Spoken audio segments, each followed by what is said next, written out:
संतोषी मातेची कहाणी। एका नगरात एक म्हातारी राहत होती। तिला 7 मुले आणि 7 सुना होत्या। सर्वजण एकत्र राहत होते। 6 जण पैसे मिळवीत असत, 7वा मात्र बेकार होता। म्हातारी आपल्या 6 मुलांना चांगले चांगले करून खायला घालायची व उरले सुरले 7व्याला द्यायची। तो बेचारा गरीब भोळा होता, जे मिळेल ते खायचा। थोड्या दिवसानंतर एक मोठा सण आला। त्या दिवशी 6 भावांचे जेवण झाल्यावर त्यांच्या पानांतील राहिलेल्या उष्ट्या लाडवांच्या कण्यांचा आईने एक लाडू केला आणि तो 7व्याकरिता ठेवला। तो घरी आल्यावर त्याच्या बायकोने त्याला ते सांगितले, तेव्हा तो रागावून घर सोडायला निघाला। तो दरिद्री म्हणून आईनेही जा म्हणून सांगितले। त्याबरोबर कपडे गोळा करून तो बायकोकडे गेला व तिला त्याने आपली अंगठी खून म्हणून दिली। त्याची बायको त्यावेळी शेणी घालत होती। ती म्हणाली, तुम्हाला द्यायला माझ्याजवळ काहीच नाही, हे शेण आहे असं म्हणून आपला शेणानं भरलेला हात त्याच्या पाठीवर उमटवला।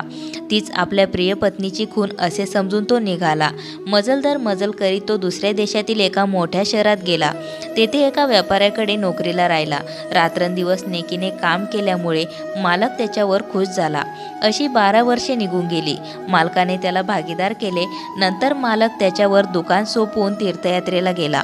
इकडे घरी त्याची बायको मात्र फार दुखी होती। सासू वगैरे तिचा छळ करीत, तिला कोंड्याची भाकरी देत आणि पाणी प्यायला नारळाची करवंडी देत। ती रोज रानात जाऊन लाकडे आणी। घरातील सर्व कामे तीच करीत असे।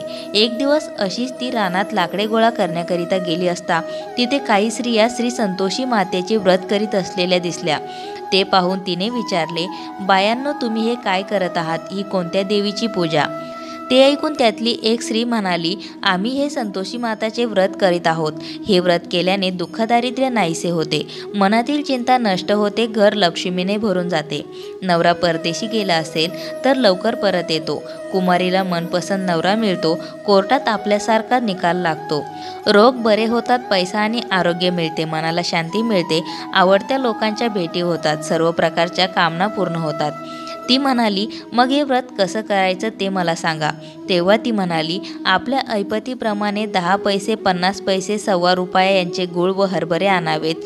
दर शुक्रवारी संतोषी देवीची मनोभावे पूजा आणि प्रार्थना करावी। त्या दिवशी उपवास करावा, गूळ व हरभरे प्रसाद म्हणून वाटावा। श्री संतोषी मातेची कहाणी ऐकणारा कोणी न भेटल्यास आपणच तुपाने निरांजन लावून कहाणी सांगावी, मनोभावे प्रार्थना करावी। आपले काम सिद्धीस जाईपर्यंत प्रत्येक शुक्रवारी याप्रमाणे श्री संतोषी मातेचे व्रत करावे। काम झाले की व्रताचे उद्यापन करावे। 4 महिन्यात श्री संतोषी माता आपले मनोरथ पूर्ण करते। उद्यापनाच्या दिवशी आपल्या शक्तीप्रमाणे 1.25 पटीने रवा तूप घ्यावे, त्याची खीर करावी, हरभऱ्याची उसळ करावी। आपल्या घरातील 8 मुलांना जेवण घालावे। आपल्याकडे 8 मुले नसतील तर शेजारचे बोलावून आणून त्यांना जेवायला घालावे। आपल्या शक्तीप्रमाणे दक्षिणा द्यावी, असे उद्यापन करावे। फक्त त्या दिवशी घरातील कोणीही आंबट खाऊ नये। ते ऐकल्यावर तिने नेहमीप्रमाणे लाकडे गोळा केली आणि ती नगरात गेली। तिने लाकडे विकली आणि आलेल्या पैशातून तिने 10 पैशांचा गूळ आणि हरभरे घेतले। मनाशी निश्चय करून ती फिरली। वाटेत तिला श्री संतोषी मातेचे मंदिर दिसले। आत जाऊन तिने देवीला नमस्कार केला आणि म्हणाली, माते, मी अबला आहे, अज्ञानी आहे, माझे दुःख दूर कर, मी तुला शरण आले आहे। याप्रमाणे तिने 4 शुक्रवारी व्रत केले। श्री संतोषी मातेला तिची दया आली। तिच्या पतीचे पत्र आले, पैसेही आले। तिला फार आनंद झाला, पण तिचे दीर वगैरे मात्र तिची चेष्टाच करीत होते। इकडे रात्री तिच्या नवऱ्याच्या स्वप्नात देवी गेली आणि म्हणाली, मुला, इकडे येऊन तुला 12 वर्षे झाली। तुझ्या पत्नीची घरी काय अवस्था झाली असेल याचा कधी विचार केलास काय? मूर्खा, तू तिला विसरलास, पण ती मात्र तुझ्यासाठी तू परत यावेस म्हणून हाडांची काडे करीत आहे। ती तुझ्या वाटेकडे डोळे लावून बसली आहे। तो म्हणाला, माते, मला हे सर्व समजते, पण मी काय करणार? मी इकडे परदेशात आहे, इथे देण्याघेण्याचा व्यवहार आहे, तो पुरा झाल्याशिवाय मी घरी परत कसा जाणार? ते ऐकून देवी म्हणाली, मुला, उद्या सकाळी उठल्यावर तू स्नान कर आणि दुकानात जा, माझी प्रार्थना कर, तुपाचे निरांजन लाव, बघता बघता दुकानाचे देण्याघेण्याचे व्यवहार पुरे होतील। देवीच्या स्वप्नातील दृष्टांताप्रमाणे त्याने सर्व केले। दुसऱ्या दिवशी त्याने आंघोळ केली, तुपाचा दिवा लावला, श्री संतोषी मातेची प्रार्थना केली आणि तो दुकानात गेला। थोड्याच वेळात देण्याघेण्याचे सर्व व्यवहार पूर्ण झाले। पैशाच्या थैल्या भरून गेल्या। श्री संतोषी मातेची स्तुती करून त्याने रात्री दुकान बंद केले आणि सकाळी आपल्या देशास निघाला। तो आपल्या गावाजवळ आला. त्या दिवशी त्याची पत्नी नेहमीप्रमाणे लाकडे गोळा करण्यासाठी रानात आली होती. वाटेत देवीच्या मंदिरात जात असता तिला दुरून येणारे धुळीचे लोट दिसले. तिने देवीला विचारले, माते कोण येत आहे? देवी म्हणाली, मुली तुझा नवरा येत आहे. आता मी सांगते तसे कर. मग तू माझ्या मंदिराजवळची मोळी घेऊन घरी जा आणि अंगणात मोळी टाकून मोठ्याने म्हण, सासूबाई सासूबाई लाकडे घ्या आणि मला कोंड्याची भाकरी द्या, करवंटीत पाणी द्या, पण आज घरी पाहुणे कोण आलेत? देवीच्या सांगण्याप्रमाणे तिने केले. इतक्यात तिचा नवरा तेथे आला. त्याने मोळी विकत घेतली, जेवण केले आणि तो घरी गेला.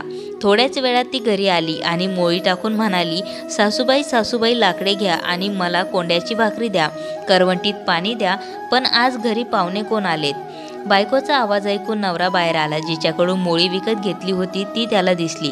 तिच्या उजव्या हातात त्याने दिलेली अंगठी होती. त्याला खून पटली. तो बायकोला भेटला व शेजारीच खोली होती ती त्याने ताब्यात घेतली.